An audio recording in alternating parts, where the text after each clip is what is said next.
श्वेता रंजन। बांका उन्नयन कक्षा में आप सभी छात्र छात्राओं का स्वागत है। आज की कक्षा में हम लोग क्लास 11 के अंतर्गत राजनीति विषय शास्त्र को पढ़ने वाले हैं। और जैसा कि मैं बता दूं कि आपको कक्षा 11 में राजनीति विषय में दो किताब को पढ़ना है, भारत का संविधान सिद्धांत और व्यवहार, और दूसरी पुस्तक है में हमारी राजनीतिक सिद्धांत। तो आज की कक्षा में हम राजनीतिक सिद्धांत की किताब को पढ़ेंगे। इस किताब के माध्यम से हम भारत के संविधान को पढ़ते हैं और इस किताब के माध्यम से हम इसके कंसेप्ट पे बातें करते हैं, जैसे कि अधिकार क्या है, स्वतंत्रता क्या है, जितनी भी अवधारणा है, अवधारणा को हम इस बुक के माध्यम से पढ़ते हैं। इनकी जो विषय सूची है, एक बार विषय सूची को देख लेते हैं कि हमें आज की कक्षा में क्या पढ़ना है।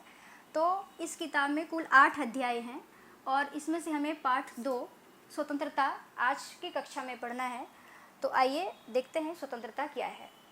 जैसे कि आप देख पा रहे हैं कि स्वतंत्रता, इसकी अवधारणा को पढ़ने के लिए हम पूरे चैप्टर को छोटे छोटे टॉपिक के माध्यम से पढ़ेंगे ताकि हमें पूरी तरीके से ये अवधारणा समझ में आ जाए। सबसे पहले हम पढ़ेंगे इसका संक्षिप्त परिचय कि स्वतंत्रता क्या है। उसके बाद हम पढ़ेंगे स्वतंत्रता का आदर्श क्या होता है।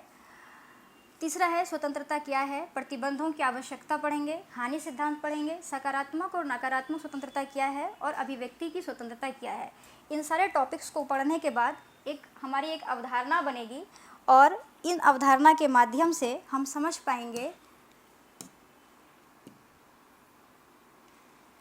पूरे चैप्टर को पढ़ने के बाद आप इस अध्याय के अध्ययन के बाद आप व्यक्ति और समाज दोनों के लिए स्वतंत्रता के महत्व को समझेंगे कि व्यक्ति के लिए और समाज के लिए दोनों के लिए स्वतंत्रता क्यों जरूरी है। स्वतंत्रता के सकारात्मक और नकारात्मक आयामों में अंतर की व्याख्या करने में भी समर्थ होंगे और यह समझ पाएंगे कि हानि सिद्धांत का क्या मतलब है। जैसा कि बच्चों मैं आपको बता दूं कि यहीं से आपके क्वेश्चंस भी आएंगे, चाहे वो वस्तुनिष्ठ प्रश्न हो, चाहे वो लघु उत्तरीय प्रश्न हो या दीर्घ उत्तरीय प्रश्न हो। जब तक कि हम इन तीनों बातों को नहीं समझेंगे तो हम अपने प्रश्न का जो उत्तर है वो नहीं कर पाएंगे। इसलिए इन बातों को जानना बहुत ही ज़रूरी है। आइए अब आगे हम इसका परिचय की तरफ बढ़ते हैं। आइए अब हम लोग स्वतंत्रता क्या है इसके संक्षिप्त परिचय के द्वारा इसको देखते हैं और इसकी अवधारणा को समझने का प्रयास करते हैं। जैसा कि स्वतंत्रता में आप देख पा रहे हैं कि स्वतंत्र शब्द से स्वतंत्रता बना है। इसमें 2 शब्द है, स्व और दूसरा है तंत्र। स्व मतलब व्यक्ति खुद और तंत्र मतलब ऐसी व्यवस्था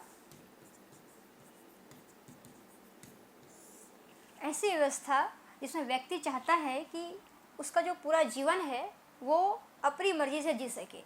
जैसा कि अगर हम इनकी परिभाषा में जाएं कि स्वतंत्रता क्या है, तो बाहरी प्रतिबंधों के अभाव को हम स्वतंत्रता कहते हैं। बाह्य प्रतिबंधों का अर्थ ये हुआ कि किसी भी तरह का बाहरी हस्तक्षेप ना हो, हम जो करना चाहें हम वो काम बिना किसी रोक टोक का कर सकें।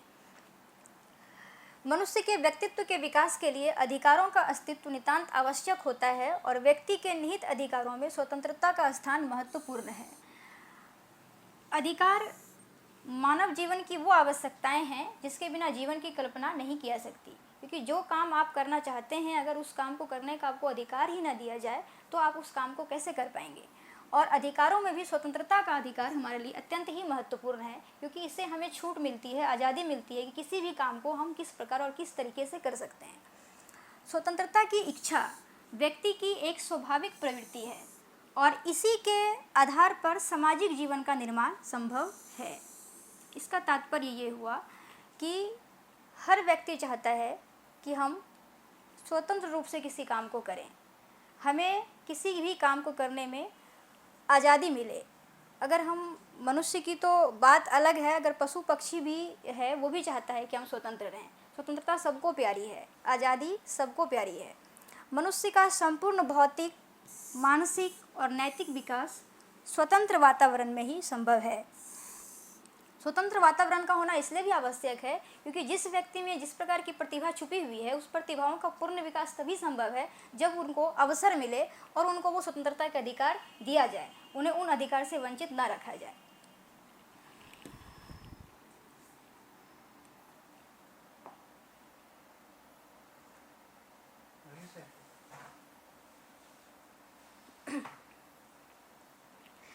मानव इतिहास में ऐसे बहुत से उदाहरण हैं जब अधिक शक्तिशाली समूहों ने कुछ लोगों या समुदायों का शोषण किया, उन्हें गुलाम बनाया या उन्हें अपना आधिपत्य में ले लिया।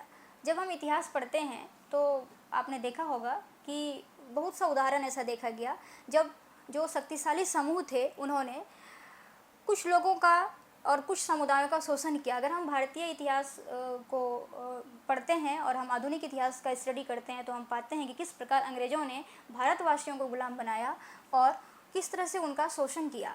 यही बात दक्षिण अफ्रीका में भी लागू हुआ। वहाँ की रंगभेदी सरकार ने श्वेत जो लोग थे उन्होंने किस प्रकार अश्वेतों का शोषण किया। और अगर हम भारत की जातिगत व्यवस्था को देखें तो हम पाएंगे कि किस प्रकार अगड़ी जातियों, सवर्ण जातियों के लोगों ने पिछड़े और दलितों का शोषण किया, पुरुषों ने महिलाओं का शोषण किया। लेकिन इतिहास हमें ऐसे वर्चस्व के खिलाफ शानदार संघर्षों के प्रेरणादायी उदाहरण भी देते हैं। तो हम इतिहास में दोनों ही बातें देखते हैं कि किस प्रकार उनका शोषण हुआ और किस प्रकार उस शोषण के खिलाफ आवाज़ उठाया गया और उस शोषण और उन के खिलाफ शानदार संघर्ष किया गया। तो हम संघर्ष भी देखते हैं और शोषण किस प्रकार हुआ वो भी देखते हैं। ठीक उसी प्रकार किस प्रकार हमें अंग्रेज़ों ने गुलाम बनाया और किस तरह से हम फिर उस गुलामी से मुक्त हुए। स्वतंत्रता के लिए संघर्ष लोगों की इस आकांक्षा को दिखाता है कि वे अपने जीवन और नियति का नियंत्रण स्वयं करें। अब आप सोचिए कि स्वतंत्रता क्या है। यह एक आकांक्षा का नाम है। मनुष्य के अंदर एक इच्छा होती है कि हम अपना जीवन का पूरा नियंत्रण स्वयं करें। न केवल व्यक्ति वरन समाज भी स्वतंत्रता को महत्व देते हैं और चाहते हैं कि उनकी संस्कृति और भविष्य की रक्षा हो। मनुष्य को तो स्वतंत्रता पसंद ही है, लेकिन साथ ही साथ अगर हम समाज की बात करें तो समाज भी स्वतंत्रता को पसंद करती है, क्योंकि हर समाज का अपना एक लोक संस्कृति होता है, अपना एक लोक संगीत होता है, लोक आस्था होता है, उनका खान पान, उनका वेशभूषा हो। तो वो चाहते हैं कि उनकी जो संस्कृति है उनकी रक्षा हो सके और भविष्य में भी उनकी रक्षा हो। इसलिए समाज को भी स्वतंत्रता पसंद है। वो नहीं चाहता कि कोई अन्य समुदाय जो है हमारे समाज के ऊपर, हमारी जो लोक आस्था है उनके ऊपर हस्तक्षेप करे। लोगों के विभिन्न हितों और आकांक्षाओं को देखते हुए किसी भी सामाजिक जीवन को कुछ नियमों और कानूनों की ज़रूरत होती है और इन नियमों के लिए ज़रूरी है कि व्यक्ति की स्वतंत्रता की कुछ सीमाएं तय की जाए। जिस प्रकार की हमें स्वतंत्रता का होना बहुत ज़रूरी है हमारे जीवन में, उसी प्रकार से इसमें सीमा भी लगाया जाना ज़रूरी है। सीमा मतलब लिमिटेशन। जिस तरह से मोटरसाइकिल चलाते हुए हमें ब्रेक लेना ज़रूरी हो जाता है, उसी प्रकार स्वतंत्रता के अधिकारों का प्रयोग करते हुए इसके लिमिटेशंस भी ज़रूरी है कि किस सीमा तक आपको छूट दी जाएगी किसी कार्य को करने की, ताकि एक सभ्य समाज के लिए वो सारी मर्यादाओं का पालन हो सके और जो व्यवस्था है एक सुव्यवस्था में कन्वर्ट हो सके। यह माना जाता है कि ये सीमाएं हमें असुरक्षा से मुक्त करती है और ऐसी स्थितियां प्रदान करती है जिनमें हम अपना विकास कर सकें। राजनीतिक सिद्धांतों में स्वतंत्रता के बारे में अधिकतर चर्चा ऐसे नियमों को विकसित करने पर केंद्रित रही है जो सामाजिक रूप से आवश्यक सीमाओं और बाकी प्रतिबंधों के बीच अंतर स्पष्ट करती है। हम राजनीतिक सिद्धांत के अंतर्गत जो स्वतंत्रता की अवधारणा पढ़ते हैं, इसमें जनरली इन बातों पे ही डिस्कस करते हैं कि स्वतंत्रता क्या है, इसकी सीमा रेखा क्या है और किस तरह की स्वतंत्रता पे राज्य द्वारा, सरकार द्वारा रिस्ट्रिक्शन लगाया जाएगा, प्रतिबंध लगाया जाएगा, आपको अनुमति नहीं दी जाएगी कि आप इस काम को करें। तो इन तीनों में जो है हम अंतर समझ पाते हैं। इस पर भी वाद विवाद रहा है कि स्वतंत्रता की क्या सीमाएं होनी चाहिए और जिसके फलस्वरूप किसी समाज की आर्थिक और सामाजिक संरचनाएं प्रभावित ना हो। और ये हमेशा ही वाद विवाद का सब्जेक्ट रहा है कि किस प्रकार की सीमा लगनी चाहिए और किस प्रकार की सीमा नहीं लगनी चाहिए, क्योंकि व्यक्ति चाहता है कि हम उनको अधिक से अधिक स्वतंत्रता का जो अधिकार है उसे प्राप्त हो, लेकिन इतना भी अधिकार न दिया जाए कि दूसरे व्यक्ति की जो स्वतंत्रता है उससे प्रभावित हो। ये बहुत ही ज़रूरी है हर व्यक्ति के लिए कि वो एक फ्रीडम के अधिकार को हम उपयोग करें, लेकिन लिमिटेशन के साथ। स्वतंत्रता को इसलिए बहुमूल्य माना जाता है क्योंकि इससे हम निर्णय और चयन कर पाते हैं। स्वतंत्रता के कारण ही व्यक्ति अपने विवेक और निर्णय शक्ति का प्रयोग कर पाते हैं। हम लोग सभी जानते हैं कि मनुष्य एक विवेकशील प्राणी है और हर व्यक्ति जो है उसका अलग अलग विचार होता है, अलग अलग विवेक शक्ति होती है। तो अगर स्वतंत्रता का अधिकार हमें नहीं दिया जाएगा तो हम विवेक और निर्णय शक्ति का सही प्रयोग नहीं कर पाएंगे। स्वतंत्रता एक ऐसी मूल्य है जिसके लिए लोग अपना जीवन देने तक के लिए तैयार रहे हैं। स्वतंत्रता एक मूल्य का नाम है जिसके लिए लोग यह परवाह नहीं करते हैं कि उनको व्यक्तिगत तौर पे कितना सहना पड़ रहा है, वो बस उस मूल्य को जीना चाहते हैं और यह ज़रूरी भी है। अगर इस मूल्य की रक्षा नहीं होगी तो अब हम एक सभ्य समाज का निर्माण नहीं कर पाएंगे। अतः इन मूल्यों की रक्षा होना भी बहुत ही ज़रूरी है।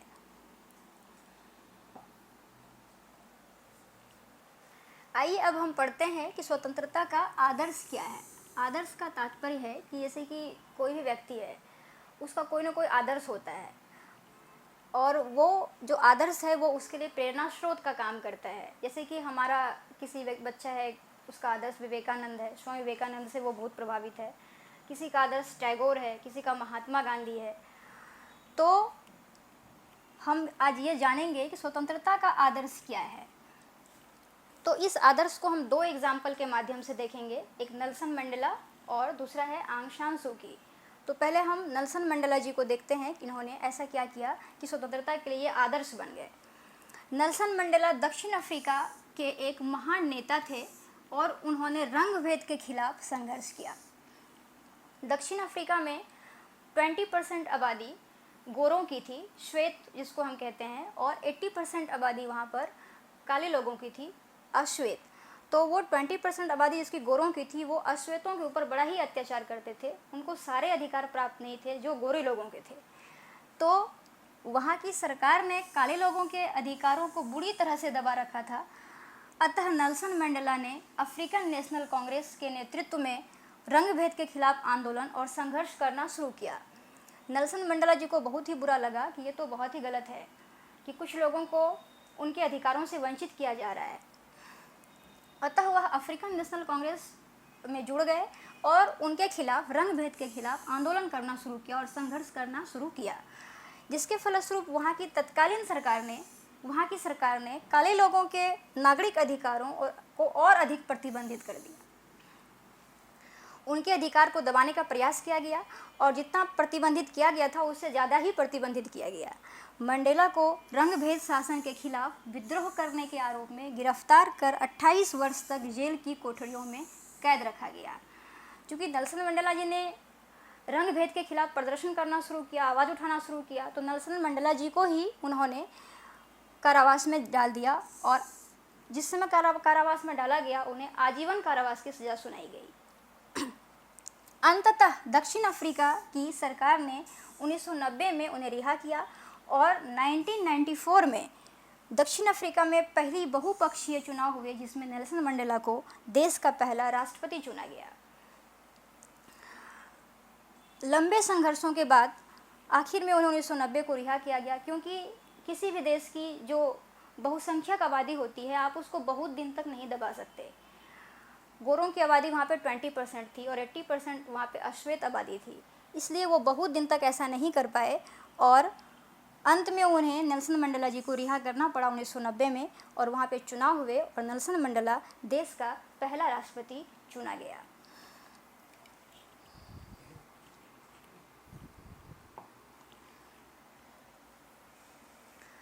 उनके नेतृत्व में दक्षिण अफ्रीका में रंगभेद की नीति को समाप्त कर दिया गया और लोकतंत्र की ओर कदम बढ़ाया गया।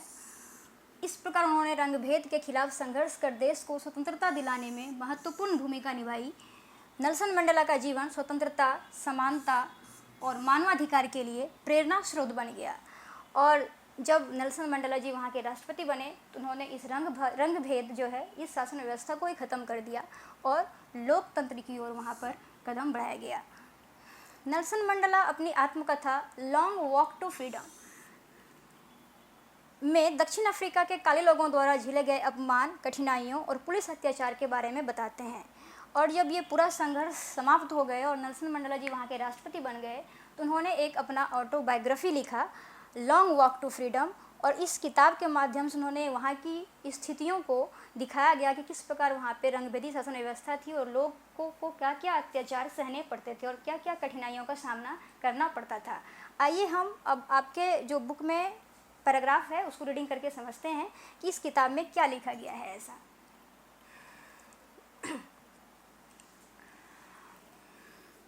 नेल्सन मंडेला जी का जो किताब है लॉन्ग वॉक टू फ्रीडम, ये इनकी ऑटोबायोग्राफी है। बायोग्राफी और ऑटोबायोग्राफी में क्या अंतर होता है, एक बार हम इनको जानते हैं। जब हम अपने जीवन में जो हम कुछ भी करते हैं उनको जब हम अपने से लिखें तो उसको हम कहते हैं ऑटोबायोग्राफी, और जब कोई दूसरा व्यक्ति लिखे तो उसको कहते हैं बायोग्राफी। तो नेल्सन मंडेला जी ने इस किताब को अपने से लिखा, और उस किताब में उन्होंने ये लिखा कि रंगभेदी शासन के खिलाफ अपने व्यक्तिगत संघर्ष, गोरे लोगों के शासन की अलगाववादी नीतियों के खिलाफ लोगों के प्रतिरोध, और दक्षिण अफ्रीका के काले लोगों द्वारा झेले गए अपमान, कठिनाइयों और पुलिस अत्याचार के बारे में बातें की कि किस प्रकार वहाँ पे अलगाववादी नीतियाँ थी। गोरों लोगों के लिए अलग हॉस्पिटल और काले लोगों के लिए अलग हॉस्पिटल, श्वेतों के बच्चों के लिए अलग स्कूल और अश्वेतों के बच्चों के पढ़ने के लिए अलग स्कूल। इस तरह की व्यवस्था से वहाँ के लोग काफ़ी परेशान हो गए थे।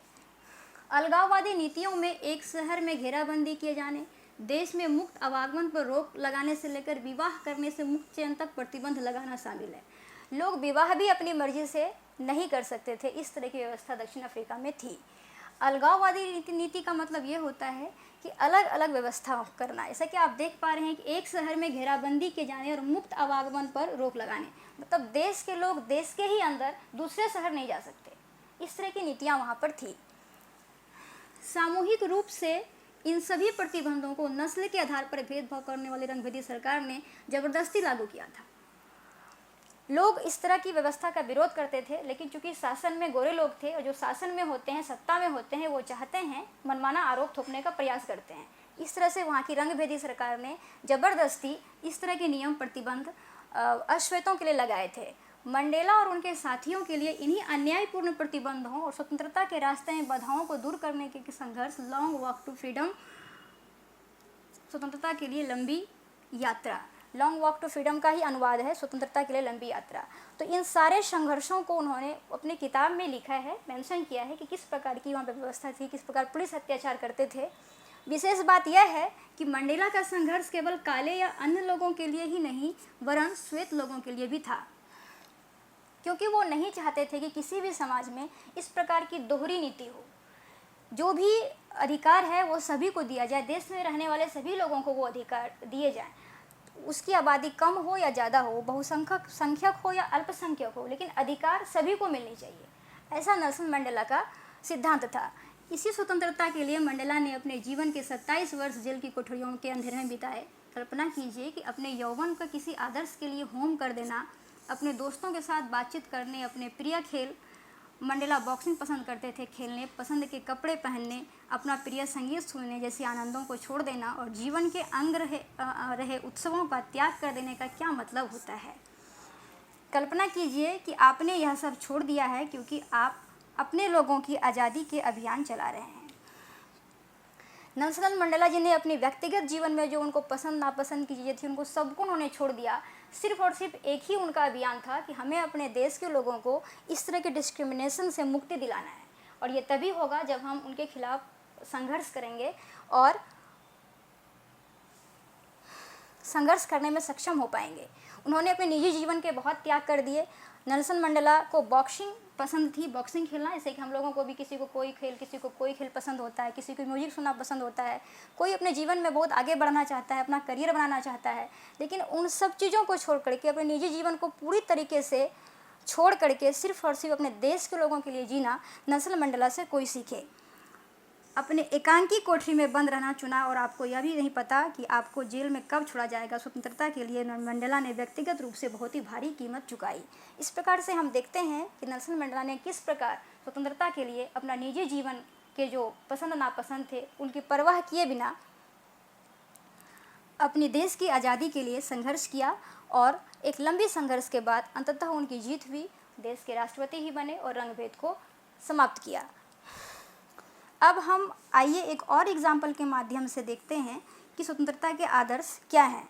आंग सान सू की, जो कि म्यांमार की एक नेता हैं, उन्होंने किस प्रकार से अपने देश में के लोगों के लिए संघर्ष किया। आंग सान सू की का एग्जाम्पल लेते हैं। आंग सान सू की म्यांमार की एक प्रमुख नेता है।